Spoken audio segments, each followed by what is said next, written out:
Assalamualaikum warahmatullahi wabarakatuh. Eh, saya akan menjelaskan so, eh, codingan yang setelah saya buat dari soal UTS kemarin.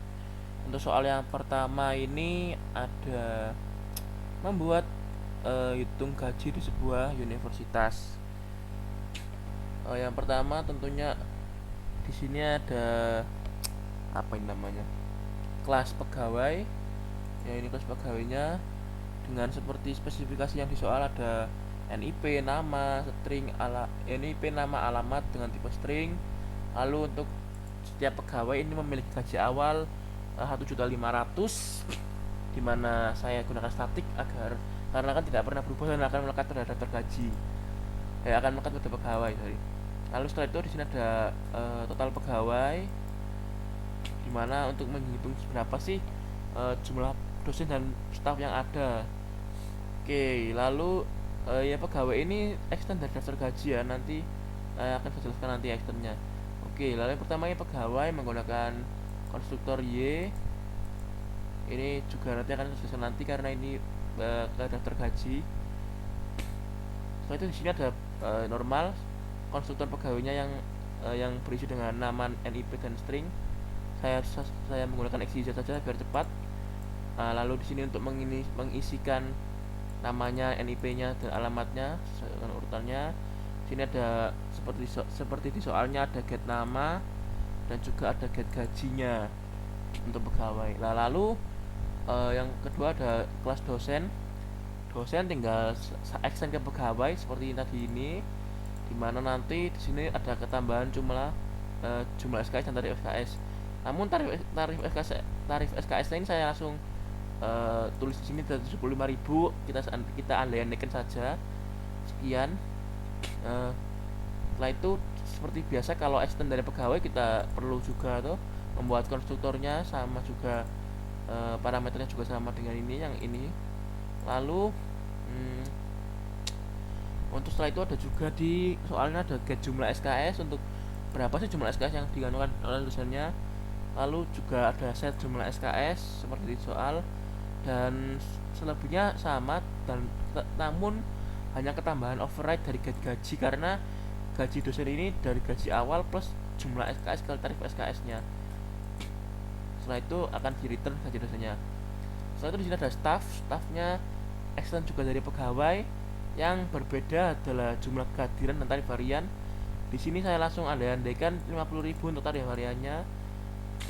Setelah itu sama seperti pegawai tadi, sama dosen tadi, ini extend dari pegawai, ada konstruktor juga.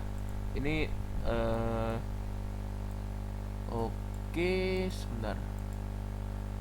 Oh, sepertinya ini tidak perlu, ini tidak jadi. Oke, setelah itu ada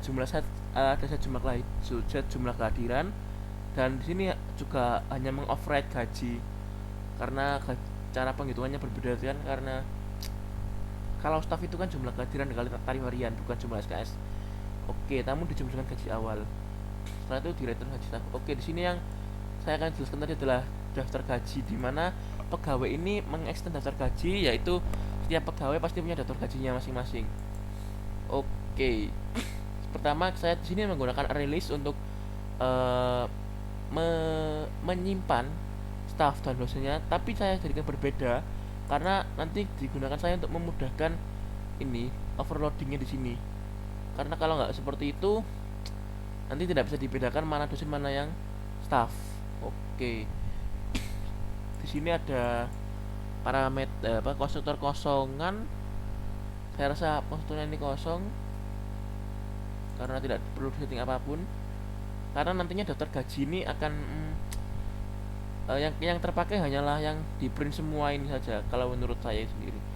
Setelah sini ada metode atau function add pegawai, dan di sini ada juga add pegawai menggunakan overloading. Yang ini dosen, yang ini dosen, yang ini staff ditambahkan dengan ini tadi. Lalu kita print semua. Nah, di sini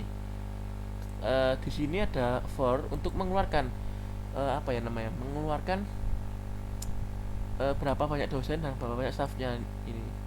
Di sini ada print line dosen. Nah, ini kan list dosen.get .index.i.get nama. Nah, ini maksudnya adalah list dosen ini namun mengacu pada kelas dosennya langsung, bukan pada kelas ininya gaji daftar gaji. Dan di sini get namanya adalah get nama dari dosen. Ya, setelah itu dia ada tambahan mendapat gaji RP sekian sekian. Nah, di sini juga ada list dosen ini mengacu pada kelas dosen ini yang di di apa namanya ini, konversi apa sih nama itu lagu, bentar, di, casting ya, karena list dosen yang ini di casting ke kelas dosen. Karena kalau tidak seperti itu, di sini tidak punya di daftar gaji ini tidak punya .get nama dan juga .get gaji, karena daftar gaji ini tidak mengextend dari dosen dan staf atau pegawai, melainkan pegawainya yang extend dari daftar gaji malahan. Oke, setelah itu sudah sih sepertinya. Nah, list staff juga sama seperti itu, sama seperti dosen, cuma tinggal diganti-ganti saja. Lalu di sini sudah saya siapkan, sebentar, sudah saya siapkan ini ya, nama-nama dosen dan anunya, dosen apa, nama-nama dosen dan juga staffnya beserta jumlah kehadiran dan SKS.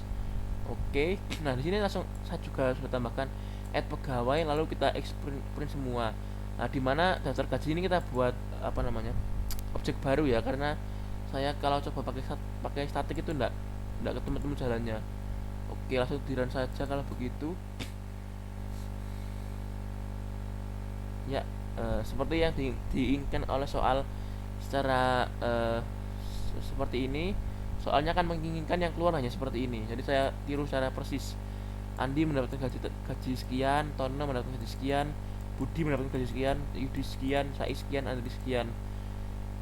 Itu saja sih, mungkin kalau ya itu saja sih, karena soalnya seperti ini. Artinya saya ingin membuat sama seperti namanya, namun karena di soal hanya disuruh seperti ini, akhirnya saya membuatnya seperti ini saja tanpa menambahkan nama, NIP ataupun NIP pegawainya ataupun alamatnya. Jadi seperti saja sih saya kira. Terima kasih untuk lanjut untuk soal yang kedua. Oke.